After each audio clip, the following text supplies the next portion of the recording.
Creating realistic texture used to mean spending hours inside shader nodes. But now, I can create professional quality materials in minutes. Without touching a single node. Everything happens directly inside Blender. One add-on handles all the technical work while we simply control the final look through easy adjustment. This add-on is called MatricX. It comes in both free and pro versions. The free version is available right now, but the pro version unlocks advanced tools like extra materials and deeper customization control. And in this video, I'm going to show you how powerful the pro version really is. We'll start from the very beginning, installing the add-on, exploring the interface, and understanding the workflow. And then I'll show you how to texture your model quickly using MatricX Pro. Let's get started.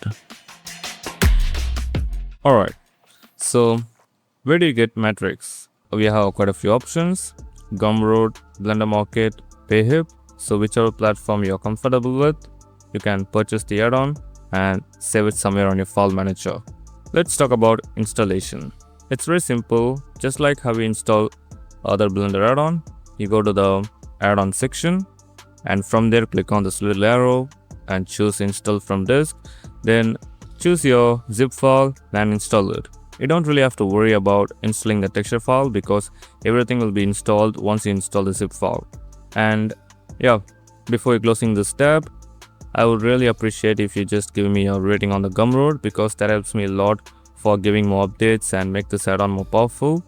So yeah, that's something I really appreciate.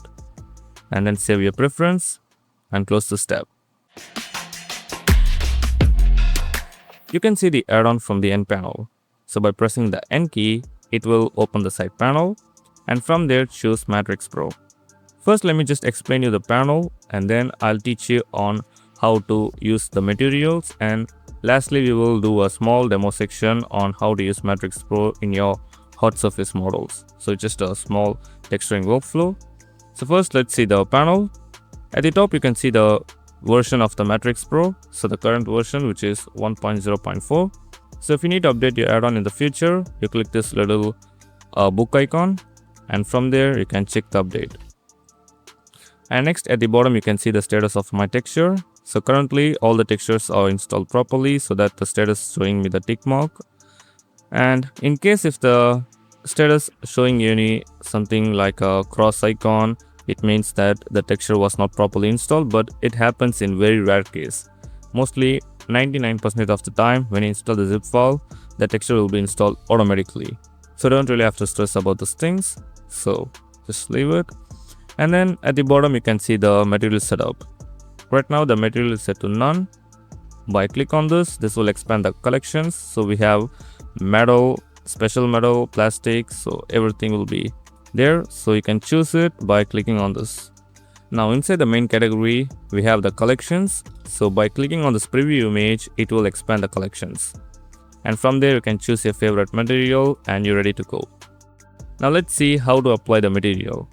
So first you need to choose one. So let's choose this aluminum 2 and then click on apply material. And just be aware of that if your mesh is not selected, the material can be applied. So in order to apply, you need to select your mesh and then click on apply material. So that's it. We can see the aluminum texture on our cube.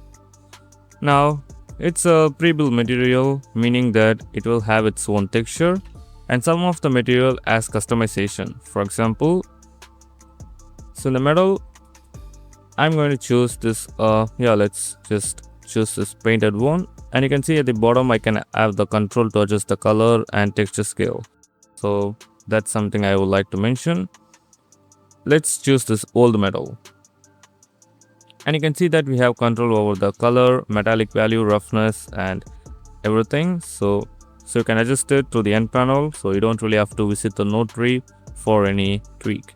Now let's talk about the imperfection, because that's the 50% of this add-on. So I'm going to choose custom material. So the imperfection works only for the simple materials like metal and plastic, and sometimes for a special mat, but mostly for a default metal and the default plastic, the imperfection only works. So when I switch to the custom metal in the metal, I can see the imperfection system at the bottom, and from there I can add my imperfections. So first let me just remove the material and choose metal, and first we just apply the metal. So before that I would like to tweak the color like a dark, and then click on also I can adjust the roughness a bit, and then click on apply. Great. Now let's stack our first imperfection. So I would like to add edge wear, and in edge wear I have two types. I have procedural edge wear and I have scratch based edge wear. So let's go with procedural and then click on OK. You can see that we have no edge wear in our material. The reason for this because edge wear only supports cycles, so in order to see the change you need to click on the cycle. Now you can see that the edge wear is going on our surface. So the reason for the scene looks dark is because we don't use any HDRI. So let me just quickly set up a HDRI. That's it. Now we can adjust the edge wear control from the end panel. I can change the color, make it darker, lighter, or choose any funky color. Let me just make it a bit brighter, and then I can adjust the edge wear strength. So you can see that the edge wear getting more and more sharper, and then I can adjust the edge wear level, and also I can adjust the edge wear spread. So this is the first layer, and now we can stack more layers. Let me just set those something like this. Alright. Now the next layer we're gonna add, which is a dirt. So let me choose a dirt. Oops, dirt. Okay, that's too bright. So what I can do is first I can lower the opacity to 0.4, and also I'm gonna reduce the brightness, and I can adjust the scale of the dirt. So let me make it a bigger or smaller. And there's the one thing that you need to keep in mind is that when you're doing a large scale texture, for example, if I set the texture to 1.4, 1.5, or maybe this much, you can see that the repeated tiling of the texture. So this is not really looks good, right? So when you're doing a large scale texture, you need to switch the projection from normal project to triplanar. So when you switch to triplanar, this will allow us to give some randomness in your texture. So that way it won't look repeated and it looks much more realistic. So let me just show you the difference between the normal project and the triplanar. Right now it's set to the normal project. You can see the repeated texture. So if I switch to triplanar, you can see some randomness. You can see it's no longer looks repeated and it has some random texture. So this is worked based on the math node. So when you go to the shading mode, you can see we connecting the Voronoi and the math logics in order to create the randomness texture. So it might be confusing if you visit the node tree, but if you have any knowledge, you can tweak it even more for your better control. But we don't really have to because it's just for only advanced purpose. For a normal workflow, you can just use the end panel and control everything from there. So we're at our second layer. Now let's add another more layer. So I want to choose directional dirt. Alright, so directional dirt will allow you to add imperfection in one axis, for example X, Y or Z. Right now the dirt is built on the Z axis. I can adjust the spread value by increasing the dirt spread, and I can lower the opacity for a more realistic result, and also I can make it a lighter or darker or switch to different color. And you can see that we're currently adding 3 layers of imperfections and it's already looking damn good. So let me just show you in the cycle preview, so that way you can see the edge wear as well. So you can see that how simple it is to create imperfections without having any experience in the node setup. Now let me just show you all the materials in the panel. So in the metal we have like 12 to 15 materials, and in the special mat we have 20 to like 15 to 20 materials. So in the plastic we have 5 materials, and then in the custom material we'll talk that about in a minute. And in the wood we have 4 types of wood, And then in the glass we have two types. So one is a glass, another one is a plastic glass. And in emission we don't have any types. And in the rubber and leather we have 1, 2, 3, 4, 5, 6 types of rubbers. And finally in the floor material we have 4 types of materials. Alright, now let's talk about custom materials. So this option will allow you to add external libraries to your Matrix collection. So that way you can use any texture at any time by just simply visiting the custom materials. So in order to add the external PBR, you need to click this plus button, and from there you need to choose the file where you have the materials. So I have downloaded a few materials, so let me just choose this one, and you can see it's all image based textures. So I'm going to select all and then click on import PBR. And once you load all the images, it will create a full material collection over here, and you can adjust the texture size and the offset, the rotation, UV map, and then the displacement strength. So everything will be controlled in the end panel. So to apply the material, you simply choose your material and then click on apply. So that's it. And if I want to adjust the scale, I can simply tweak the tiling and the rotation as well as the offset and the displacement value. Everything will be adjusted easily. You can add unlimited materials and save it in your custom library, so that way you can use it at any time. But just be sure that since it's image based texture, you need to UV unwrap your model, so that way the texture will be properly aligned. Alright, now let's see some of the essential settings that you need for a better control. So first is the search bar. If you want to search any material, you can simply type the name. For example, if I type metal and hit enter, all the metal will be shown in the panel. So it's really easy for me to search between materials. And then we have a favorite. Like if you like any material, you can put them into favorites. So that way you can easily use the materials. And then we have a preset. So when you click on this, the recently used material will be displayed. And yeah, that's pretty much some of the basic tools.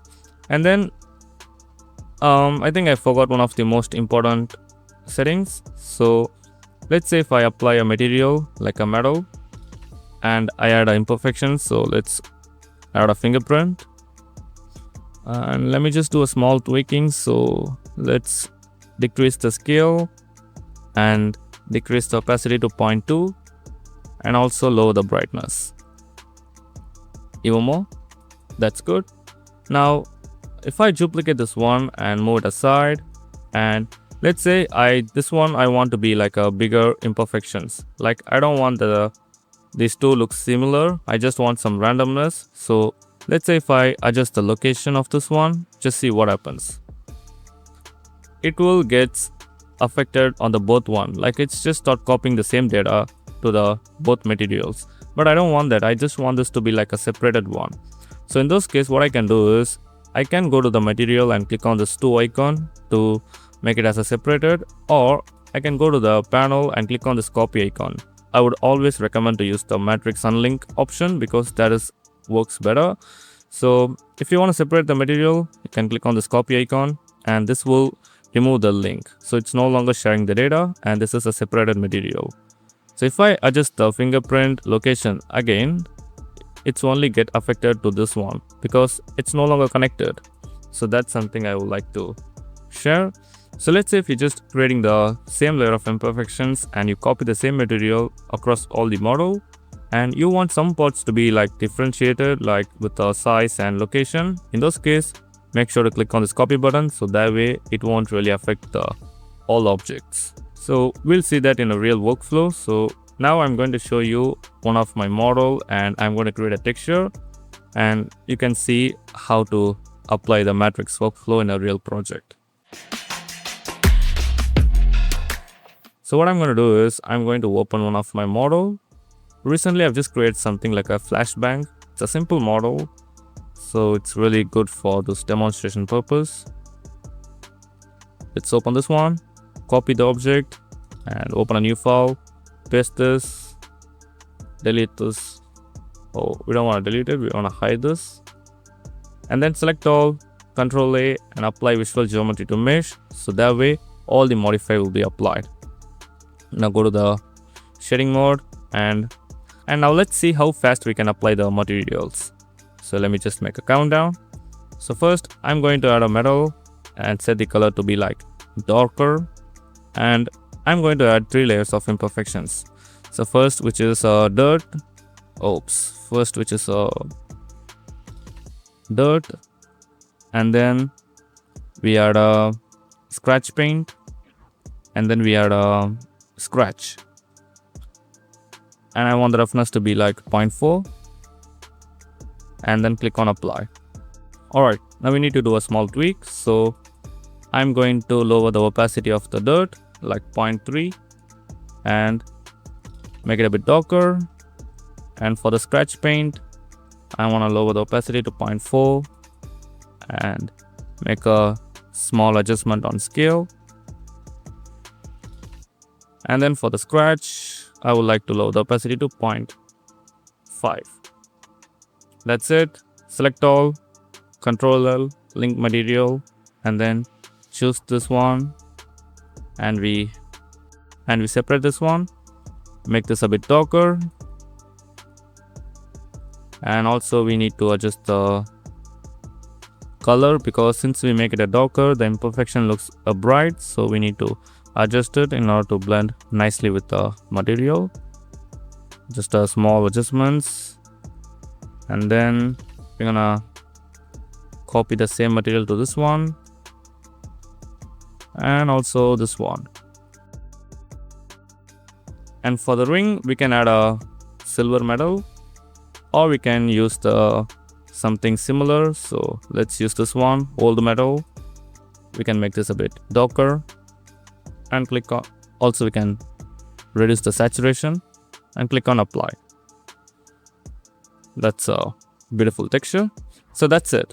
I don't know how long it takes, but I think it's about 1 to 2 minutes. So yeah, that's all it takes. You can see that I create a realistic texture without even visiting in the node tree. Like I don't have to have any experience in the node shader, and I don't really have to UV unwrap my model. Everything happens in a minute. That's how powerful Matrix is. Now the texture looks even more amazing when you switch to cycle, because cycle gives you a more realistic output. So let me just add a HDRI. And that's basically how MatricX Pro completely changed the texturing workflow inside Blender. Faster result, easier customization, and no more wasting hours inside complicated shader nodes.